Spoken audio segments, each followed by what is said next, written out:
ప్రభుజీ కర్మ సిద్ధాంతం అన్నారు కదా, అసలు కర్మ సిద్ధాంతం అంటే ఏంటి ప్రభుజీ? ఏం చెప్తోంది అసలు కర్మ మనం సిద్ధాంతం? చెయ్యంది మనకి రాదు, మనం చేసింది తప్పకుండా మనకు వస్తుంది. ఇదే కర్మ సిద్ధాంతం. Every action has equal and opposite reaction.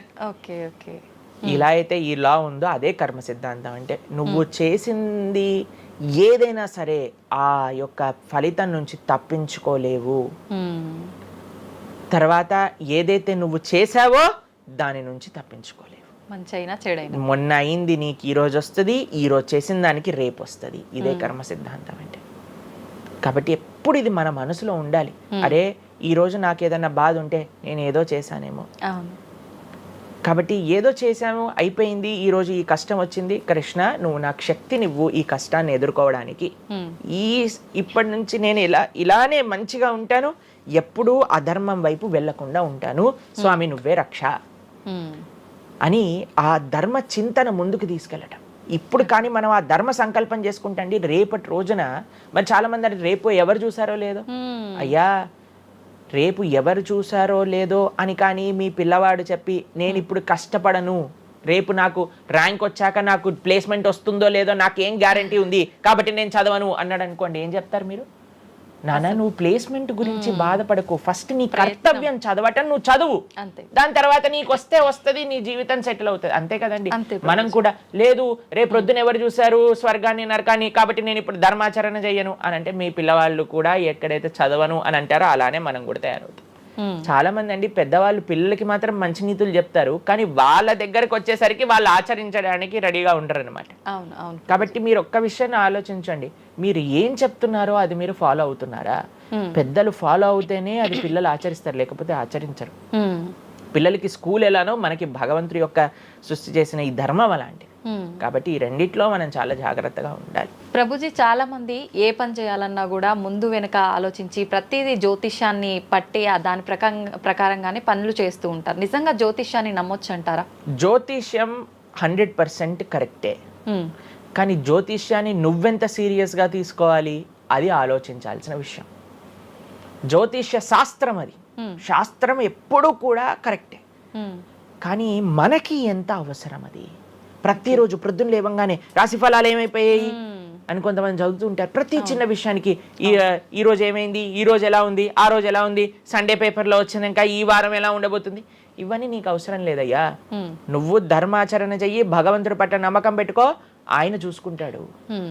భక్తులు ఎవరు కూడా అలాంటి విషయాలని సీరియస్గా తీసుకోరండి. ఎందుకంటే బృందావనంలో ఒక భక్తులు ఉన్నారనమాట. ఆయన అంటారు, మొత్తం అన్ని గ్రహాలు నీకు అనుకూలంగా ఉండి నువ్వు కృష్ణ భక్తుడివి కానీ అవ్వకపోతే అన్ని గ్రహాలు అనుకూలంగా ఉండి నీకేం లాభం. తర్వాత అంటాడు, అన్ని గ్రహాలు ప్రతికూలంగా ఉండి కానీ నువ్వు కృష్ణ భక్తుడు అయితే ఏవి నిన్ను ఏం చేయలేవు. ఎందుకంటే భగవంతుడు అలాంటి రక్షణ ఇస్తాడనమాట. మనకి భగవంతుడి దగ్గర ఆ శక్తి ఉన్నది. కాబట్టి మనము దేన్ని ఎంత సీరియస్గా తీసుకోవాలి? మనకి కావాల్సినది ఆధ్యాత్మికత, భక్తి. భగవంతుడి గురించి విన్నామా, భాగవత రామాయణాదులు శ్రవణం చేశామా, స్వామికి ఆరాధన చేసుకున్నామా, ఆలయానికి వెళ్ళామా, గోసేవ చేశామా, ధార్మికంగా ఉన్నామా, ఎవరికి ఏం చెడు చేయలేదా, మంచి అందరి గురించి కూడా మంచి ఆలోచిస్తున్నామా, ఒకళ్ళతో మంచిగా మాట్లాడుతున్నామా, ఎవరికి చెడు చేయట్లేదా, ఇంతవరకు నీ ఆలోచన ఉంటే సరిపోతుందండి. ఈ ధర్మచింతన మనకు కావాలి. అంతేకాని ఏమవుతుంది, నా రాసి ఏంటి, ఇదేంటి, ఇప్పుడు అంత పిచ్చి జనాలకి ఎలా పెరిగిపోయిందంటే ఒకళ్ళు అంటారు ఈ ఉంగరం పెట్టుకోమంటారు, ఒకళ్ళు అంటారు ఇలా నీ పేరు రాయి అంటారు, ఒకళ్ళు అంటారు నీ పేరులో ఏ ఏ ఏ ఏ ఎక్స్ట్రా రాయమంటారు. ఇవన్నీ ఏంటి మారిపోయాయి? ఇవన్నీ మార్చుకొని నీ ఆచరణ కానీ మారకపోతే, నీ థింకింగ్ కానీ మారకపోతే, నీ ధర్మం పట్ల ఉండే అనిరుక్తి కానీ పెరగకపోతే ఇవన్నీ చేసి ఏం లాభం? కాబట్టి మనం ఎసెన్స్ ఆఫ్ ధర్మ భగవంతుడి ఆరాధన. సవై పుంసాం పరో ధర్మో యతో భక్తిర్ అదోక్షజే. అటువంటి స్వామిని ఆశ్రయించటంలో మన టైం పెట్టాలి, కానీ ఇలాంటి చిన్న చిన్నవి చూసుకోవటం, వీటి కోసం మనం సమయాన్ని వేస్ట్ చేసుకోవటం మంచిది కాదు. జ్యోతిష్యం కరెక్టా? 100% కరెక్ట్. నీకెంత కావాలి అది నువ్వు ఆలోచన చేసుకో.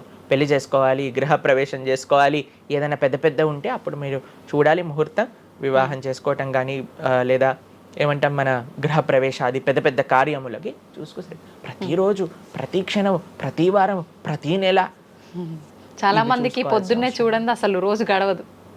ఇలాంటి పిచ్చి పనులు ఆపాలి. ఫస్ట్ ప్రొద్దున పూట లేచి భగవంతుడి దగ్గరికి వెళ్ళి భగవంతుడికి నమస్కారం చేసి జపం చేసుకొని ధ్యానం చేసుకొని ఆలయానికి వెళ్ళి దర్శనం చేసుకొని భగవత్ చింతనలో ఉండండి. రోజులో ఏ కష్టం వస్తుందో దాన్ని ఎలా ఎదుర్కోగలో ఆ శక్తిని వస్తుంది. అంతేగాని ఏమున్నాయి రాశి ఫలాలు చదవటం వల్ల ఏం అవ్వదండి. కాబట్టి సొల్యూషన్ పైన కాన్సన్ట్రేట్ చేయండి, ప్రాబ్లం కోసం విశ్లేషణ చేయకూడదు.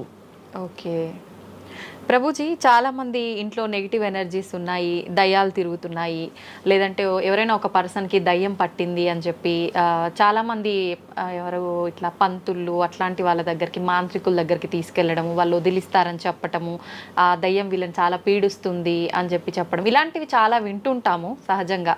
ఇదంతా నిజమే అంటారా ప్రభుజీ? అసలు దయ్యాలు అనేవి ఉన్నాయంటారా?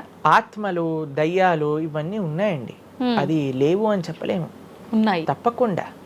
ఎలా అయితే మీరు నెగిటివ్ ఎనర్జీ అంటారు కదా, నెగిటివ్ ఎనర్జీ ఎక్కడికి వస్తుందో తెలుసా అండి? నెగిటివ్ పీపుల్ దగ్గరకు వస్తుంది.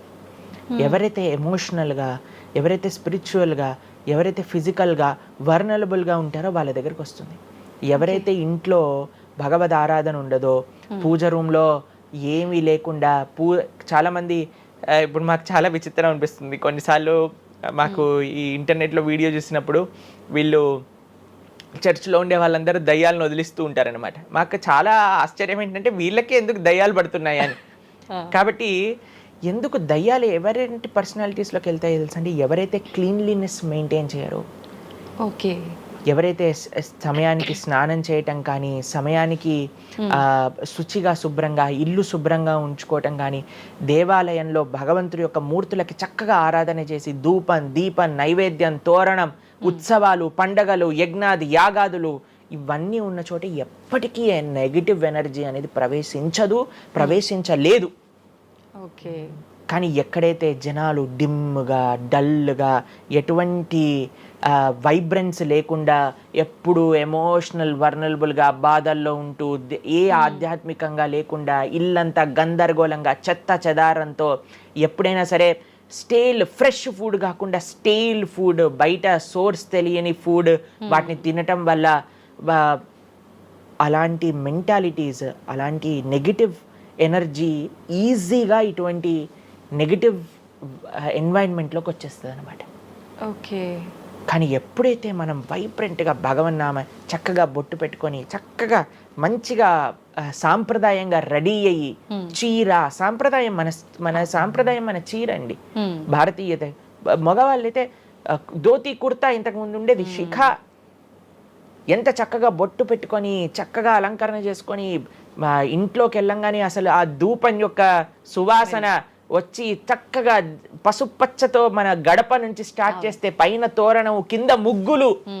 అసలు ఒక సనాతన సాంప్రదాయం, ఒక హిందూ యొక్క ఇంటికి వెళ్తే ఏ దయ్యం అలాంటి ఇంట్లోకి వెళ్ళగలుగుతుంది చెప్పండి? మన సినిమాలలో మీరు చూసి ఉంటారు, దయ్యాలు ఎక్కడుంటాయి? పాతబడ్డ బంగ్లాలలో, ఎక్కడో క్లోజ్ చేసిన గెస్ట్ హౌస్లలో ఉంటాయి, అంతేనా? నిజం ప్రభుజీ. ఏదైనా దేవాలయంలో దయ్యం ఉండటం మీరు చూసారా ఎక్కడైనా? లేదు. ఎందుకు ఉండదు? ఎందుకంటే అక్కడ భగవద్ ఆరాధన జరుగుతుంది కాబట్టి.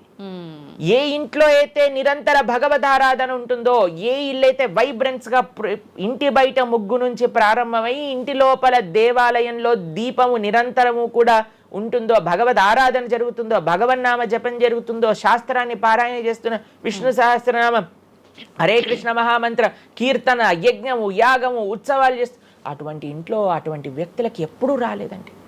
ఎవరైతే తన నుదిటిన తిలకాన్ని అలంకరణ చేసుకొని చక్కగా సాంప్రదాయంగా ఉంటారో, శుచి శుభ్రత పాటిస్తారో, చక్కగా ఆలయానికి వెళ్ళి గోసేవ, చెప్పండి అలాంటి వాళ్ళకి ఎప్పుడైనా ఇలాంటి నెగిటివ్ ఎనర్జీ అటాక్ అవుతుందా అంటే అస్సలు కాదు. ఎవరైతే గ్లూమీగా, డిప్రెస్డ్గా, ఏం లేకుండా ఏ వస్త్రాలు పడితే ఆ వస్త్రాలు వేసుకోవటం, దేవుడు కొంతమంది ఆలయంలోకి వెళ్ళామనుకోండి, ఇంట్లో పూజ రూమ్లోకి వెళ్ళామనుకోండి, పండగ నుంచి పండగ మాత్రమే దీపం పెడతారు, లేదా అస్సలు ఆ పూలు అలానే ఉంటాయి 15-20 రోజుల వరకు. అవును ప్రభు. అలాంటి ఇంట్లో నెగిటివ్ ఎనర్జీ రాకపోతే ఇంకేమొస్తుంది చెప్పండి? కాబట్టి నెగిటివ్ ఎనర్జీ ఉందా? ఈ దయ్యాలు, ఆత్మలు ఉన్నాయా? ఉన్నాయి.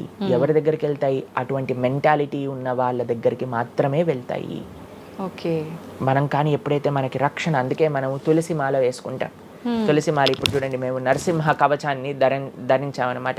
ఇవన్నీ నరసింహ ఆరాధన, నరసింహ కవచాన్ని ఎప్పుడైతే మనం చేస్తామో, ఎప్పుడైతే మనం భగవన్నామ స్మరణ చేస్తామో తులసి మాల ధరించాలి. తులసి మాల చాలా మంది ఇప్పుడు ధరిస్తున్నారు కానీ నియమాలను పాటించట్లేదు. ఏంటి నియమాలు? తులసి మాల వేయాలి అని అంటే మనము భగవత్ ప్రసాదాన్ని మాత్రమే నైవేదన చేసి తీసుకోవాలి, మాంసాహారాన్ని తినకూడదు, ఎల్లిపాయలు ముట్టుకోకూడదు. ఇవన్నీ కూడా నెగిటివ్ థింగ్స్ అన్నమాట, తామసిక రాజసీకమైన విషయాలు. కాబట్టి ఇవి చక్కగా ఇవన్నీ మానేసామనుకోండి. తులసిమాల ధరించడం అంటే ఏంటి అంటే చూపిస్తున్నాం అనమాట, మా దగ్గర ఎటువంటి తామసిక రాజసీక ప్రవృత్తులు లేవు, మేము సిద్ధ సాత్విక ప్రవృత్తిలో ఉన్నాం. దయ్యం అక్కడ నుంచి వచ్చింది కూడా యూటర్న్ తీసుకొని వెళ్ళిపోతుంది అనమాట ఇవి చూడంగానే.